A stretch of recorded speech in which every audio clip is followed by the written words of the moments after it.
वक्त प्रोटेस्ट की तस्वीरें हम आपको दिखा रहे।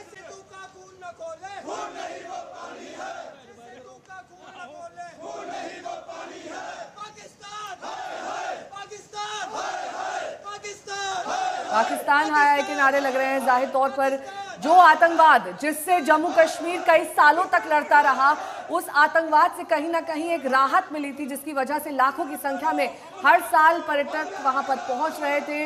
वहां के लोगों की उम्मीदें बढ़ी थी कि और बेहतर होता जाएगा, लेकिन उस पर एक तरीके से अब पूर्ण विराम लग चुका है, कम से कम कुछ समय के लिए तो। क्योंकि ये हमारे संवाददाता भी जानकारी दे रहे थे कि पहलगाम पूरी तरीके से खाली हो चुका है।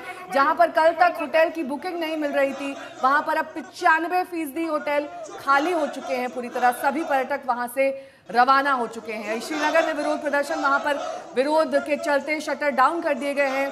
कई सालों बाद ऐसा हुआ है। श्वेता भी यही जानकारी दे रही थी कि उन्होंने देखा है कि इस हमले के विरोध में इस तरीके का प्रदर्शन किया जा रहा है और इसके विरोध में दुकानों को बंद कर दिया गया है।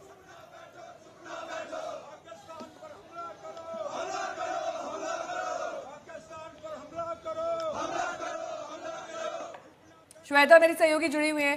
श्वेता, देखिए, आपको भी हैरानगी है और समूचा हिंदुस्तान जो ये सोचता था कि जम्मू कश्मीर अब सेफ है, पर्यटन के लिहाज से हम वहां जा सकते हैं, घूम सकते हैं, खुली हवा में सांस ले सकते हैं, अब उन सभी चीजों पर एक तरह का अंकुश लग चुका है, कम से कम कुछ समय के लिए तो। और इसे इस पूरे काले धब्बे को मिटाने में काफी वक्त लग जाएगा। जी, मैं आपको बताऊं कि अगर यहाँ पर अभी सड़कें खुली होती, यहाँ पे मौसम कुछ दिनों से बहुत बुरा रहा है, जिसकी वजह से यहाँ पर रास्ते बंद हैं, वो मार्ग बंद हैं जिसके जरिए लोग यहाँ से होकर जम्मू और उसके बाद आगे दूसरे गंतव्य की तरफ निकल सकते हैं। तो अगर वो खुला होता तो वो निकल चुके होते। मुगल रोड जो कि दूसरा एक वैकल्पिक रोड है जो जम्मू को कश्मीर से जोड़ता है, वहां पर बहुत लंबा ट्रैफिक जाम लगने की खबर आने के कारण लोग वहां से नहीं निकल पाए। यहाँ पर जो हम अभी जिक्र भी कर रहे थे कि न केवल पहलगाम में होटल भरे रहते थे, बल्कि श्रीनगर में जो होटल आमतौर पर आपको 5,000 का मिलता, वो इस समय 20,000 का मिल रहा था।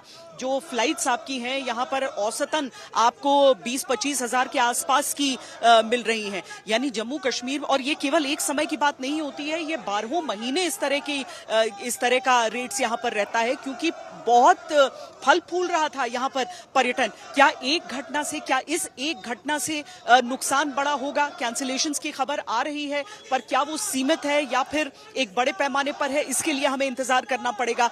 क्योंकि हर कोई यही चाहेगा कि यहाँ पर जो लोग आखिरकार अपनी जिंदगी बेहतर देख रहे थे, आखिरकार जिस तरीके से अब चीजें पटरी पर लौटती हुई दिख रही थी, वो चीजें वैसी ही रहें, बहाल रहें। और उसके लिए जरूरी है कि इनकी जीवन में जो परिवर्तन किए गए थे वो सामान्य रूप से रहे। अब ऐसे में क्या यही कारण रहा मीर फरीद कि टूरिज्म पर एक तरह से नर्व पर आक्रमण किया जाए, और इसमें तो फिर पाकिस्तान के अलावा और किसी का हाथ हो नहीं सकता है। फरीद,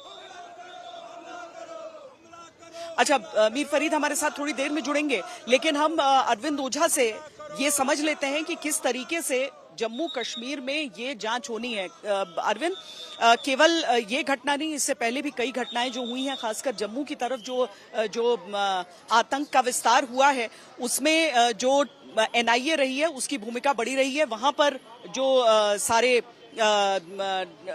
जांच का काम है उनके जिम्मे रहा है। अब जाहिर है कि NIA यहां पर जब जांच की शुरुआत करेगी, उससे पहले एक और काम जरूरी हो जाता है कि उन आतंकियों की धरपकड़ हो। अमरनाथ यात्रा बिल्कुल होने को है, जुलाई का महीना यही है, तैयारियां शुरू हो चुकी थी सुरक्षा एजेंसियों की, और NIA के ऊपर एक बहुत बड़ी जिम्मेदारी होगी जल्द से जल्द वो सारी जानकारियां एक साथ करके और कम से कम एक मुकम्मल तस्वीर सामने पेश करने के। जी बिल्कुल, आपने सही कहा श्वेता। सबसे पहले चुनौती है, क्योंकि देखिए पहलगाम का जो वो रास्ता है जहां पर जो कल जो कायरतापुर वारदात, आतंकी वारदात हुई है, वहीं से वो रास्ता अमरनाथ की तरफ भी जाता है। और जिस तरह से बताया जा रहा है कि फॉरेन टेररिस्ट हैं, जो सस्पेक्ट है जिन्होंने कल वहां पर अटैक किया, उसमें फॉरेन पाकिस्तानी आतंकवादी भी उसमें शामिल है। इसलिए सबसे बड़ी चुनौती NIA जरूर मौका वारदात पर पहुंचकर जांच करेगी।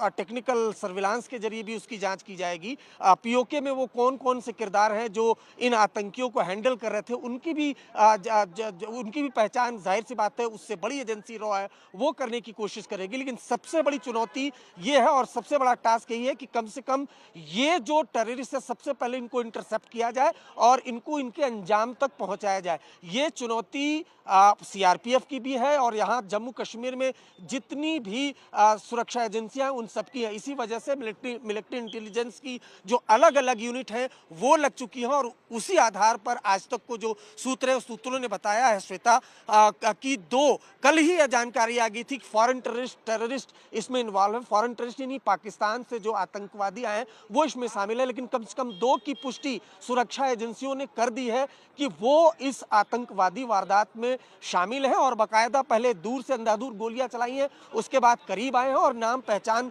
पूछकर पॉइंट ब्लैंक रेंज से गोली मारी गई है। देखिए बिल्कुल जम्मू कश्मीर में पहले भी इस तरह के टेररिस्ट इंसिडेंट होते थे, लेकिन वो ग्राफ काफी ज्यादा गिरा और नॉर्मलसी एक तरीके से कहें वो जम्मू कश्मीर में आ गई थी।